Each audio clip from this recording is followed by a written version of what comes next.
This is Bloomberg Law with June Grasso from Bloomberg Radio.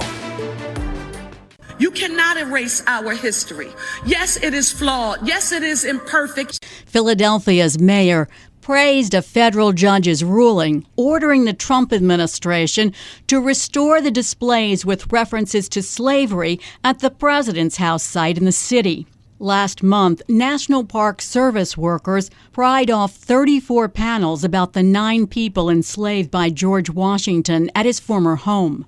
It's part of the Trump administration's drive to remove information related to racism and slavery, sexism and LGBTQ rights, indigenous communities, and climate change from the nation's museums, parks, and landmarks. Well, the National Parks Conservation Association and 5 other nonprofits are suing the administration to stop its, quote, sustained campaign to erase history and undermine science from national sites. My guest is Alan Spears, Senior Director of Cultural Resources for the National Parks Conservation Association.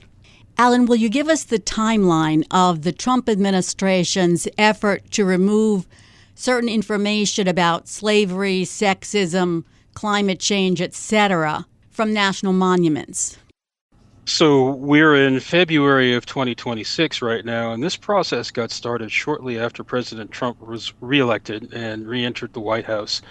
And in March of 2025, he issued an executive order to restore truth and sanity to American history.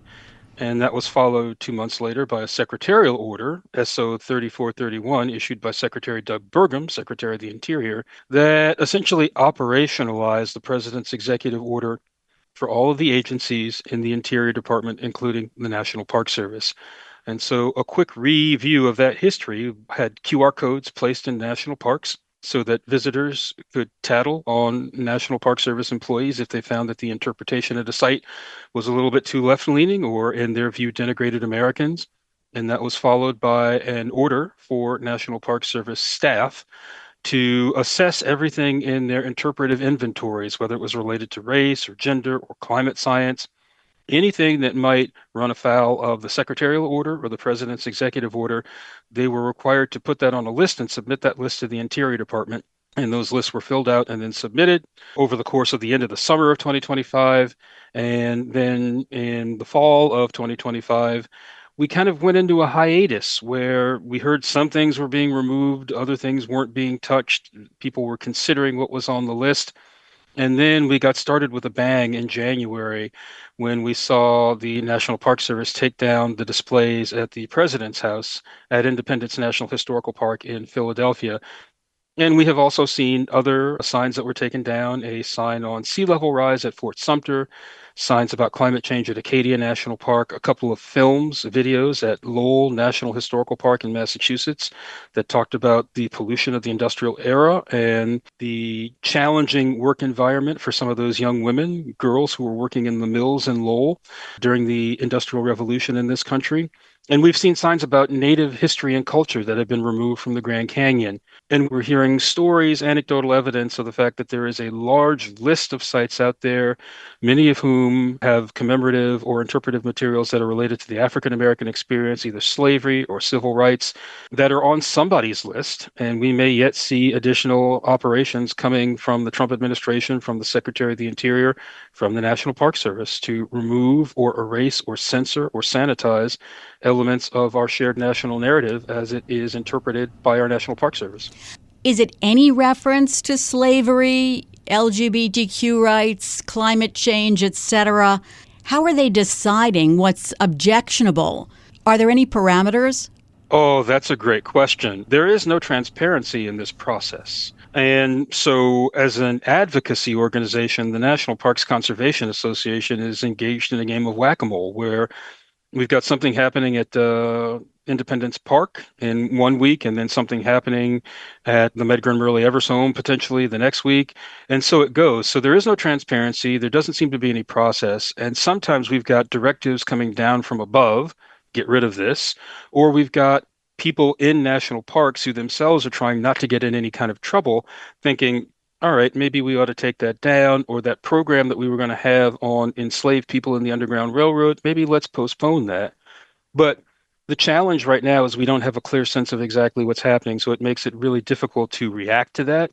What I can tell you is, based on your question, we know now that the word transgender has been scrubbed from National Park Service interpretation, and we know that it's been scrubbed from the interpretive arrays at the Stonewall Inn in Lower Manhattan. That was the site of the LGBTQ uprising in the summer of 1969 that launched the modern LGBTQ civil rights and human rights era. And that protest, that uprising, was led by transgender activists. And so they have been excised from the history of an event that they started and helped to organize and lead. And we are seeing also at the president's house and other places, it seems as if there are some folks in the administration who believe that restoring truth and sanity actually means getting rid of any references to anything related to race or gender or sexual orientation, labor, class, women's rights, or climate science that makes some people feel uncomfortable. And so the idea is you take those things out of the interpretive array and you can go and have a fine time at any national park that you want to visit, and you will never have to learn anything or think critically about any issue because we are just going to look at the unfiltered, unalloyed progress of this country from start until the current time right now, when it's been nothing but progress, progress, progress. And I would just round out those comments by saying this is an amazing country. We have a broad and diverse history. It's complex. I think the complexities are the things that make it interesting. We have joined with allies to defeat fascism. We have brought inspiration, political, scientific, cultural, to all parts of the globe. We've cured dread disease. And there are times when we have failed to live up to the better angels of our nature. That's us too. And so when it comes to national parks and historic interpretation, we want the full story to be told in our national parks because we can handle the truth and we got to have that truth. And what are you hoping to accomplish with your lawsuit? The aim of our lawsuit is to just put a stop to history erasure and signage removal. Let's stop it. And then let's see if we can't, through other means, perhaps even legal means, reverse that trend and then repair what's been lost. So that's the purpose of the lawsuit. We want to stop any additional signage removal in the name of restoring truth and sanity to American history in our national parks. So you're hoping for an outcome similar to that in the Philadelphia case? That's exactly correct. Yeah, we just, at this point in time, we have an administration right now that has taken this restoration of truth and sanity issue too far. And I think the judge in the ruling for the preliminary injunction spelled it out that the actions being taken by this administration related to the Philadelphia case are capricious and arbitrary. We certainly feel like that's the case nationwide with some of the things that have been removed. You know, it takes the National Park Service months and sometimes years to develop interpretive arrays and signage that get placed in national parks. They consult with historians and museum collection specialists and ethnographers and archaeologists and community members and descendant communities and historians from outside the agency to get together and develop really good, accurate, inclusive interpretation that will benefit the public and enlighten the public and enhance public knowledge about our history.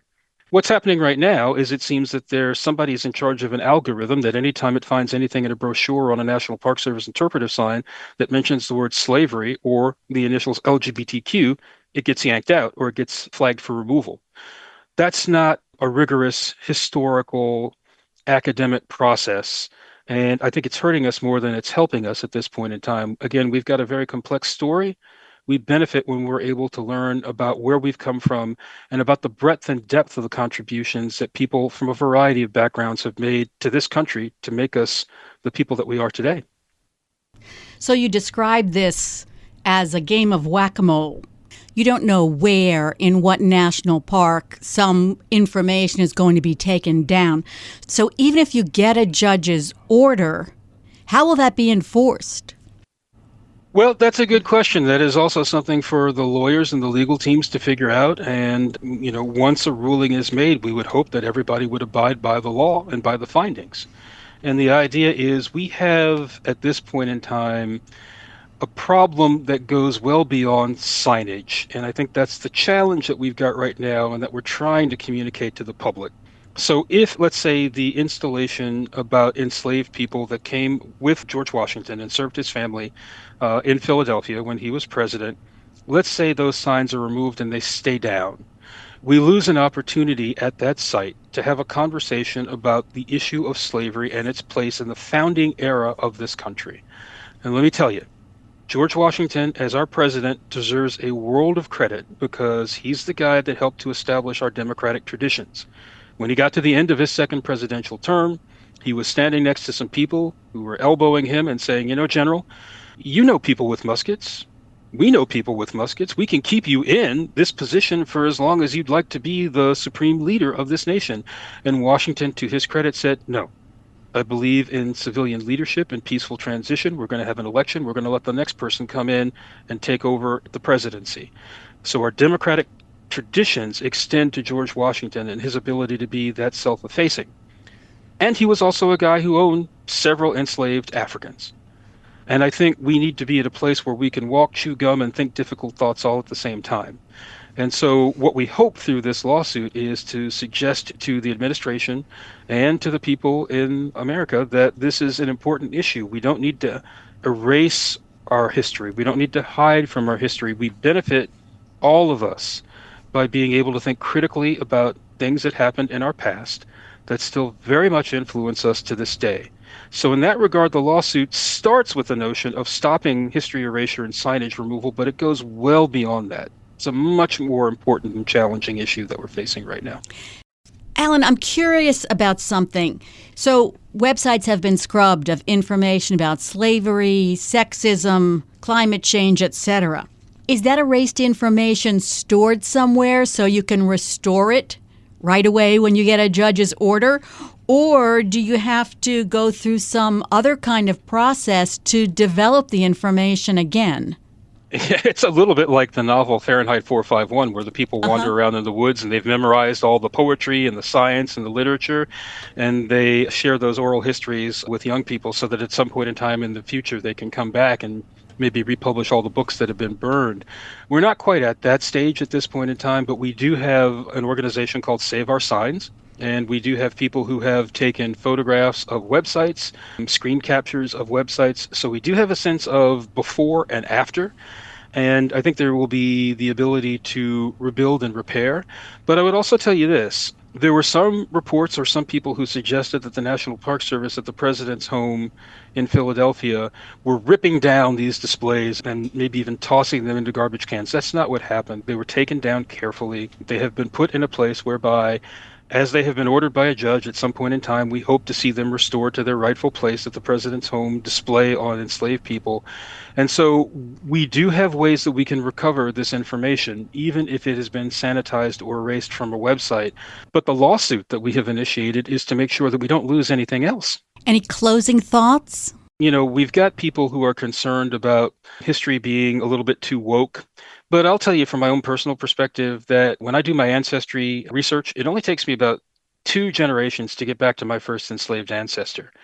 And my parents were working here in Washington, D.C. in the 1940s and the 1950s, in the early 1960s, when, despite the fact that they had good incomes and good jobs, there were certain places they couldn't go, certain restaurants where they couldn't walk through the front door and sit down and have a bite to eat, hotels where they couldn't spend the night, and even, quite frankly, some national parks where they didn't go to because they felt like segregated circumstances would keep them out.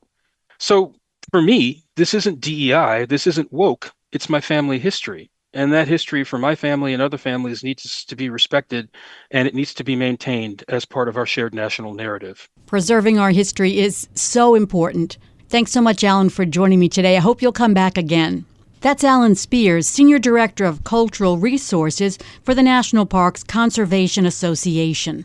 In the latest legal clash between the Trump administration and Harvard, the administration is suing the Ivy League institution for allegedly failing to hand over documents related to investigations into racial discrimination in admissions. Harvard says it's complied with civil rights law under a 2023 Supreme Court decision that effectively barred universities from using race as a factor in admissions, and that it's produced more than 2,300 pages of admissions-related documents.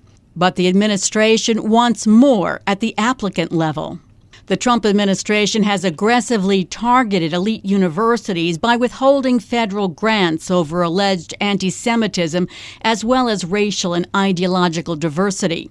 Though other Ivy League schools like Columbia and Brown have reached deals with the administration, Harvard has publicly fought back by filing its own suits against the government. Joining me is Audrey Anderson, head of the higher education practice at Bass, Berry & Sims. So, Audrey, why is the Trump administration suing Harvard this time? The Trump administration is suing Harvard in order to get access to data that Harvard has about its student admissions program. In April, the Trump administration started a compliance review of Harvard's student admissions program in a couple of its schools, its undergraduate school, its medical school, and its law school. And among the data that it was asking for was individual student-level admissions data. And according to the lawsuit that the government filed last week against Harvard, Harvard has not provided that data to the government. So the government now has sued in federal court in order to force Harvard to provide it with that individual student-level admissions data. Harvard's produced more than 2,300 pages of admission-related documents. But the government is seeking a searchable electronic spreadsheet with individual-level data that identifies applicants' race and ethnicity, economic indicators, undergraduate class rank and GPA, MCAT scores, internal ratings, and holistic review factors and ratings. This is with reference to the medical school. Are they entitled to get a searchable electronic spreadsheet? That's a really good question, June, and that's what they're going to be litigating over. The regulations say that the government can require recipients of federal monies, like Harvard, to provide reports. And then it also says that they can ask for a review of the recipient's records. So if Harvard does not already have a searchable electronic spreadsheet with all of those fields, I think they may have a good argument that they do not have to create it for the government, that that's not the kind of a report that the regulations require people to put together for the government. I think that's one of the arguments that Harvard may make in this lawsuit. I mean, this is all about they're examining whether there's discrimination against white students, right? That's correct. So go back to the Supreme Court decision and explain what Harvard is allowed to consider. They're not allowed to consider race per se, but there are other things that they can consider. Right. Harvard can consider anything other than race under the Students for Fair Admissions decision.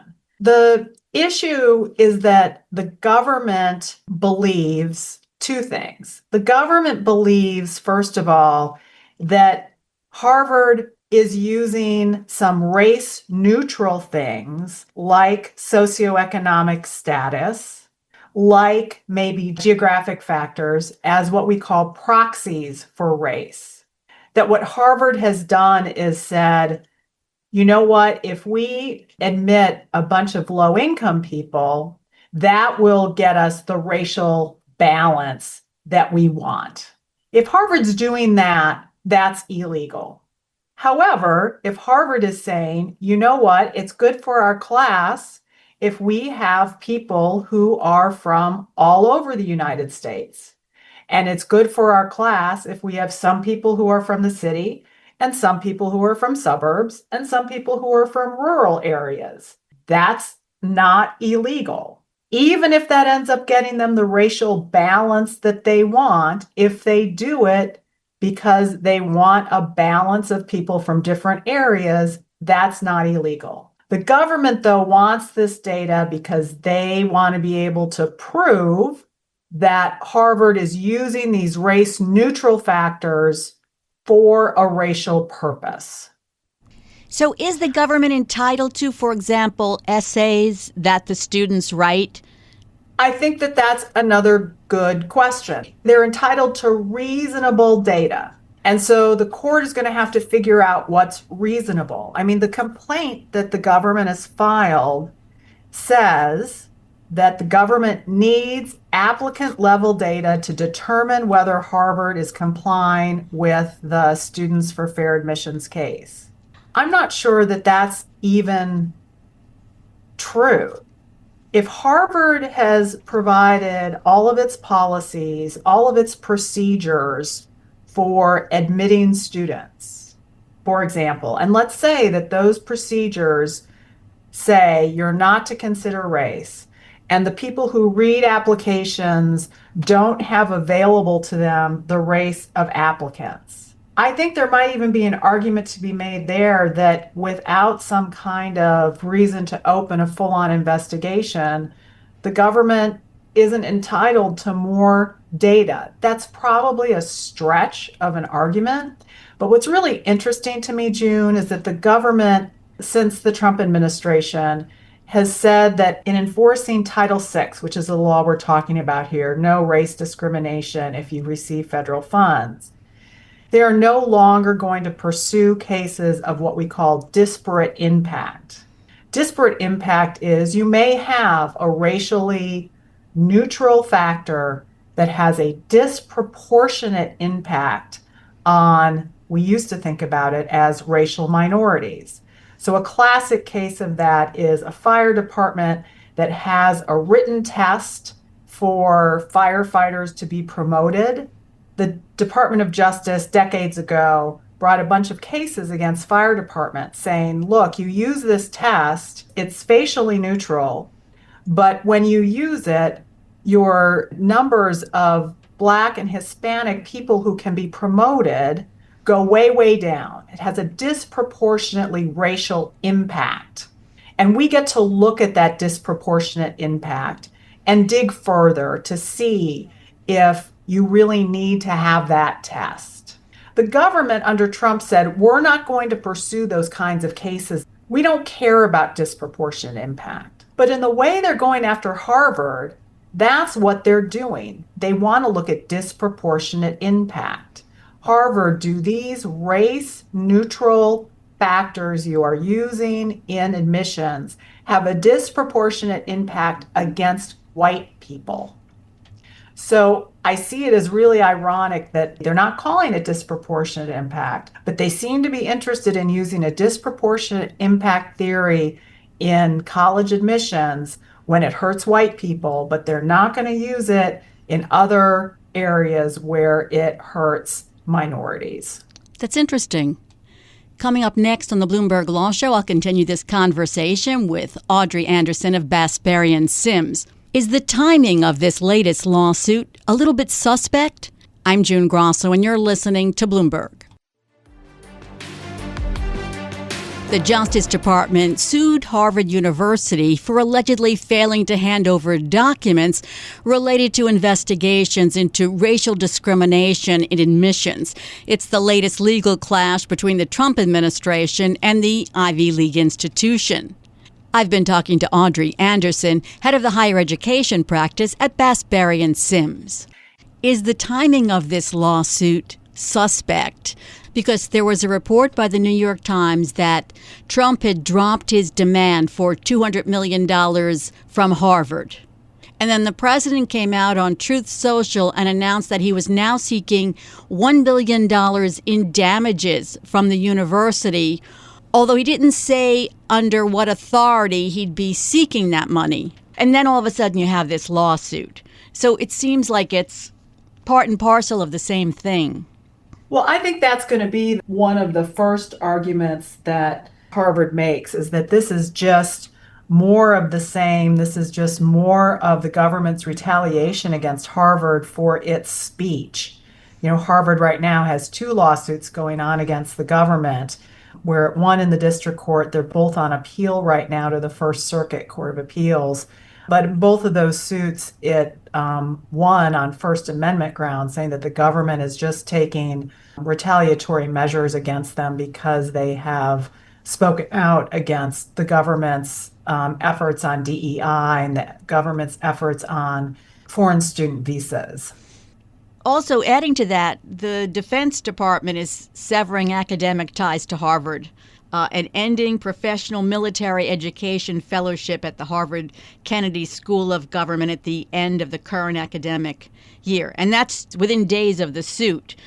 Do you have any idea what President Trump was talking about when he was calling for a criminal investigation and $1 billion fine? The criminal investigation is a new thing, June, and I've really scratched my head. I will admit I haven't done any research to see. I really think that's just something that the president made up. The $1 billion fine is a number that he's come up with before. He wanted a $1 billion fine against UCLA as well. He mentioned that number. So that's just a number that he's liked to throw out there from time to time. You know, what the press has reported, you know, mostly out of the New York Times, is that others in the government have wanted $200 million fine out of Harvard. And Harvard has, at least so far, drawn a line saying we will not pay any amount of a fine to the federal government. And that has been one of its red lines. But certainly, I think that the Defense Department's actions and this lawsuit are just part of the government's tactics to continue to put pressure on Harvard in order to try to get it to settle. Do you know how it is affecting Harvard? Is it affecting the number of students who apply? Is it affecting Harvard at all? I haven't taken a look at their admissions. It has to be making a financial impact on them. But, you know, Harvard does have a large amount of financial resources. They floated some bonds last year in order to get some additional funds in order to operate and in order to fight the federal government, but it can't go on forever. So they have to be starting to feel the pinch and feeling some uncertainty. And just kind of overall, June, you know, the damage this is doing to higher education in terms of us losing the best and brightest researchers who are not seeing the United States as the best place for them to be able to research. That damage is increasing every day as they look to go to Europe or Canada or China in order to conduct the most important groundbreaking research. And the United States used to be the best place, hands down, for those people to go. And now we're losing our own researchers, and we're losing researchers from around the world.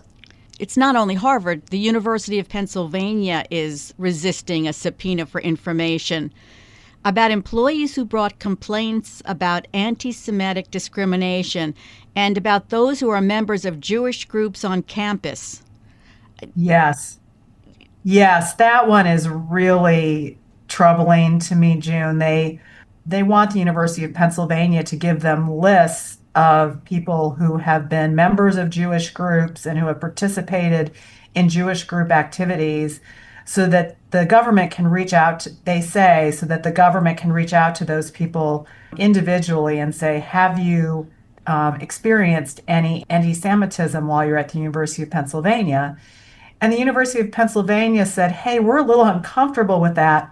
How about if we just send everybody at the university the email that you want us to send them saying, hey, if you have witnessed or been the subject of any anti-Semitism, here are the people in the government who you should reach out to because they want to hear from you. Why don't we send that to everybody at the university?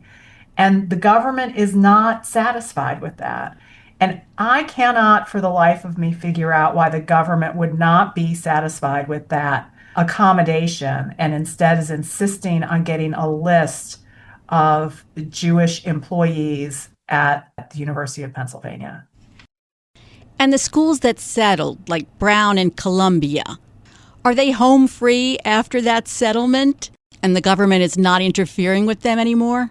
The compliance review that Harvard is fighting about these documents over is a compliance review that the government started at some other schools as well. Some of the schools that settled, when they settled, this compliance review was something the government said, okay, we're not going to look into you anymore under this compliance review. So they got out from under this very compliance review by settling. There are some other schools, however, that don't have any settlement agreement with the government that are also part of this compliance review. And I think that some of them may have provided this kind of information to the government. It's my understanding that schools that may have provided this information did so on an anonymized basis, so they're not giving any student names to the government. So, exactly how they've done it, I don't know. The other thing that I think that Harvard may come forward and say is they're uncomfortable giving this kind of data because the government's unwilling to say what they will do with it and who they will release it to. One of the things that's concerning about this is that there's a lot of people in the public who are very interested in suing universities, like Students for Fair Admissions. There's a lot of groups like that out there who would love to have this kind of data so that they can do their own analyses and then bring lawsuits against colleges and universities. And so if the government's not promising to keep this data within the government, and maybe even if they are promising, because there's a lot of distrust right now, it's really quite concerning that they may share this data with private parties who have more time and interest in bringing civil suits. There's always a lot of interest in bringing civil suits. Thanks so much, Audrey. It's a pleasure to have you on again. That's Audrey Anderson, head of the higher education practice at Bass, Berry & Sims. And that's it for this edition of the Bloomberg Law Show. Remember, you can always get the latest legal news on our Bloomberg Law podcasts. You can find them on Apple Podcasts, Spotify, and at www.bloomberg.com/podcast/law. And remember to tune into the Bloomberg Law Show every weeknight at 10 p.m. Wall Street time. I'm June Grasso, and you're listening to Bloomberg.